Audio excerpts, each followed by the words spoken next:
kativalyalar. Allah! Yakın yak adama isketyalar var. Adam korkudan nasıl ya? Yüzünü uğurlasın git geldik kızan. Anam iki adamdan korkutan emetmen karay. Onun vardık kızan. Şimdi sen tutayım Hava, kasını gideyim. ay. Yaman tek buraya yangay. Ay bunu hava. Ben aşağıya yıkladım da. Yok önümde bir gidelim birisi sağ ıs karamanıyı bilecek gidiverelim. Ay böyle tanrı yar o Türk'üş men aşağıya versin sen o. Ay ne bir tırkış gidiveririz.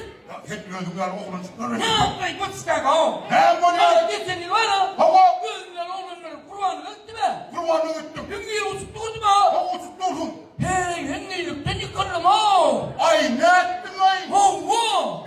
Yeşitli mi? Ne mi yalanasın gel uçuluyor mu? Yok. Ben diyecek var yanım mı? Ferhat benim kafkım var oğlum. Kırla yettin Bu mi? çıkaka. Hava. Ayağım sıktı. Sıktı. Hey şu kasluğumu çıkarayım elime yapıştım. Hava. Pat! Yaman sak gittiler yeron. Çat geliyor mi? Bir yanı kurtarlansak yaman tezeciye kadar. Kubbet sansak yedaydın da. Kızan. Ha? Çünkü onu bahane etme. Bahane tamam. Peyreyle hingirlik yoktur. Arka insan. Yaman ben geçenilen piyadiyle hingelik okuyup arkamdasın aynen gördüm ha. Hava. Kirlerden yaş kasaydı o. Kirlerden yaş. Tut gitti. Hey. İçinde ne amma? İçi boş ekene burada dursun var ha. Hey teklemin tekler zor ama yaşsın içinde ne amma diye. Yani şu yaşlık boş diyenler. Hey kızan. Ha. Tek kalmasan olmayan içini. Böyle bu çıkaka. Ha. Onlara çıkır kalayım. Hey dur hop dur. Onlara düğün ben sana verdim ha. Onu andı. Kim aldı? Homut. Hey pompada ne yapsın ormandın nereye ne? Homen var ha. Tamam. Tereyime kadar yapacaktıydı o. Bizi çalıştıra homo.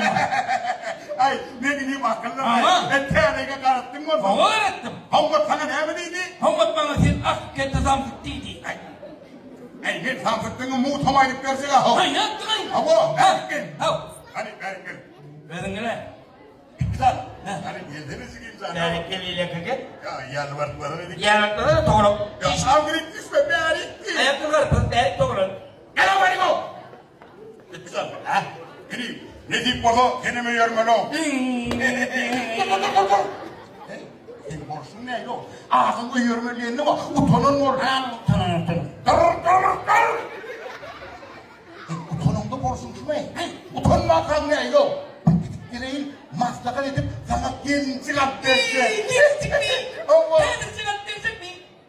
Eğer kalpler ona bu bağlarda satır kurun almadır diye mi? Gidip geleyim, kendinizden bilin maslakan edip 10 falan versin. Ay tamam kıyı kendine yol. Onun sağında 9 oğudun sonra okusundan aklara vurayım. Hemen o. Alman o. He, almadan etmeyin. Alma. Almadan veriyor.